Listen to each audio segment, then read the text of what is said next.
दर्शकों, कुंभ में एक और चर्चा हो रही है। हर्षा रिछारिया आप कुंभ में नहीं रहेंगी, गायब हो गई ये कहा जा रहा है, लेकिन कहां चली गई, क्यों चली गई, सारी जानकारी आपको दूंगा दर्शकों। हर्षा रिछारिया, ये नाम इन दोनों आपने सुन लिया होगा, देखा भी होगा, मोबाइल से लेकर हर न्यूज चैनल तक, हर प्लेटफॉर्म पर यह चेहरा दिखाई दिया। भगवा कपड़े, माथे पर बड़ा सा टीका, महाकुंभ की शुरुआत से ये सुर्खियों में आ गए। लेकिन महाकुंभ में अब ये नहीं दिखेंगी, क्योंकि महाकुंभ से ये वापस जाने वाली हैं, और इसके पीछे की वजह है उन्हें लेकर साधु संतों का विवाद। हर्षा रिछारिया स्वामी कैलाशानंद गिरी की शिष्या हैं, और कुंभ में अमृत स्नान के दौरान वो कैलाशानंद गिरी जी महाराज के रथ पर दिखाई दी, और यहीं से पूरा विवाद शुरू हुआ, जिसके बाद वो अब कुंभ में नहीं दिखाई देंगे। इसको लेकर वो क्या कह रही हैं, सुनिए जरा। मैं यहाँ पे 30 दिन का सोच के आई थी कि एटलीस्ट 30 डेज मैं यहाँ रहूंगी, बट समहाउ इन बवालों की वजह से, इन झूठे आरोपों की वजह से, मुझे टारगेट करने की वजह से मुझे 3 दिन में ही ये महाकुंभ छोड़ के जाना पड़ रहा है, और जो मुझे बहुत ज़्यादा कहीं ना कहीं इफेक्ट कर रहा है, क्योंकि बात इस हद तक पहुंचेगी ये मैंने कभी नहीं सोचा था। सुना आप, शंकराचार्य अविमुक्तेश्वरानंद इस पर क्या कह रहे हैं।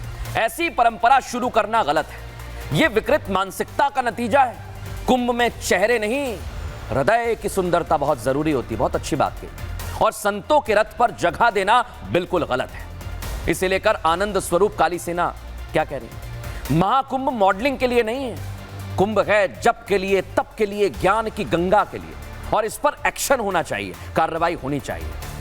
लेकिन बड़ी बात क्या दर्शकों, यह विवाद शुरू से ही उत्पन्न हो गया था, लेकिन अब इसका अंत हो गया है। हर्षा रिछारिया वापस जा रही हैं, देखिए रिपोर्ट।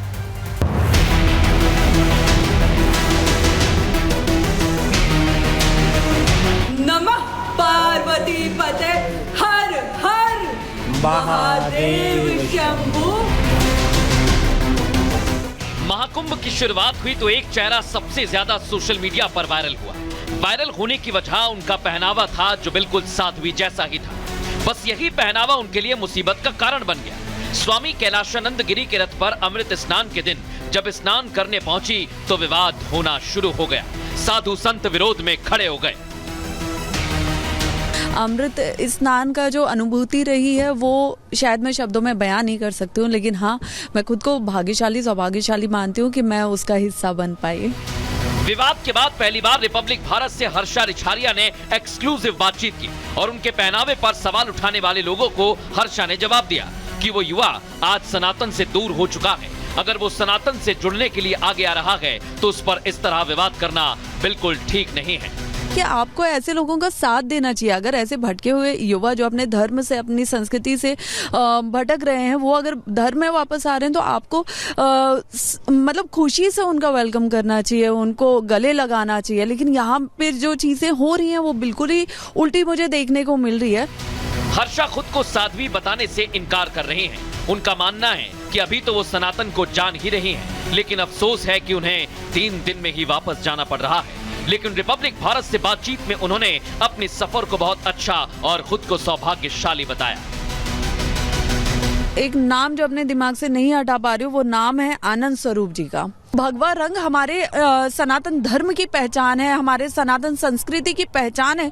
तो मुझे नहीं लगता कि भगवा रंग पहनने के लिए, ओढ़ने के लिए सिर्फ वैराग्य लेना, संन्यास लेना या साध्वी हो जाना जरूरी है। क्योंकि अगर ऐसा होता तो आज बाजार में, मार्केट में जो भगवा रंग की साड़ी, शॉल, शर्ट, पैंट जो भी आ रहे हैं वो सब बैन होते। इतना ही नहीं, उन्होंने जो भी उनके साथ हुआ उसके लिए कुछ सोशल मीडिया यूट्यूबर्स पर आरोप लगाया। उन्होंने आरोप लगाया कुछ लोगों ने सोशल मीडिया पर टीआरपी के लिए उनकी इमेज को गलत तरीके से दिखाया है। गैर धर्म के रिपोर्टर्स आए हैं और कुछ मीडिया है जिन्होंने अपने लाइक टीआरपी के लिए, मसाले के लिए मुझे एज अ मॉडल रिप्रेजेंट किया, दूसरे शंकराचार्य जी के सामने रिप्रेजेंट किया, और भी साधु संतों के सामने उन्होंने वही मुझे टैग दिया मॉडल का। तो जब मैंने नहीं बोला तो आपने वो टैग मुझे कैसे दिया?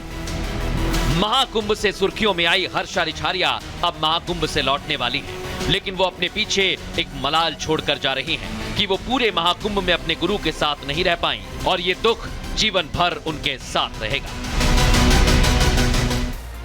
अब खबरों में आगे बढ़ेंगे, जिसकी चर्चा देश भर में हो रही है। सैफ अली खान पर जो हमला हुआ है वो मिस्ट्री बन गया है दर्शक, और मिस्ट्री के बाद अब इसे कैसे सुलझाया जाए, चर्चा इस बात पर हो रही है। सैफ अली खान पर हुए हमले को 2 दिन हो गए दर्शक, लेकिन अभी तक हमलावर पुलिस की गिरफ्त से दूर है। हमले की मिस्ट्री इतनी उलझी हुई है कि खुद पुलिस अभी तक इसे सुलझाने में कामयाब नहीं हो पाई। हमलावर कौन था, क्यों उसने सैफ अली खान पर हमला किया, कैसे वो सैफ की बिल्डिंग में घुस गया, कैसे हमला करने के बाद आसानी से फरार हो गया, आखिर हुआ तो हुआ क्या उस रात, सब राज का राज बना हुआ है। ये हाल तब है दर्शकों जब हमले के बाद का सीसीटीवी फुटेज भी सामने आ गया, जो मैं आपको दिखा रहा हूं। किसी रेलवे स्टेशन पर भी हमलावर को आखिरी बार देखा गया, वो भी पता चल गया है। लेकिन मुंबई पुलिस अभी तक खाली हाथ है, जो कई सवाल खड़े करता है दर्शकों। आखिर हमलावर गया तो गया कहां? क्या कुछ ऐसा है जो मुंबई पुलिस छिपा रही है? क्यों अभी तक हमलावर पुलिस की गिरफ्त से दूर है? क्या वाकई में हमलावर चोरी ही करने आया था? क्या सैफ पर हमला करने के पीछे कोई और मंशा थी? इतनी सुरक्षा के बाद हमलावर सैफ तक पहुंचा तो पहुंचा कैसे? और बड़ी बात है दर्शकों, क्योंकि एक एक करके जो तस्वीर अभी तक सैफ अली खान पर हमले की सामने आई है वो कई सवाल खड़े करती है। लेकिन इंतजार है हमें भी कि आखिर मुंबई पुलिस हमलावर को कब पकड़ेगी और इस पूरे केस में क्या सामने निकल कर आएगा। बहरहाल वक्त हो गया एक छोटे से ब्रेक का, लेकिन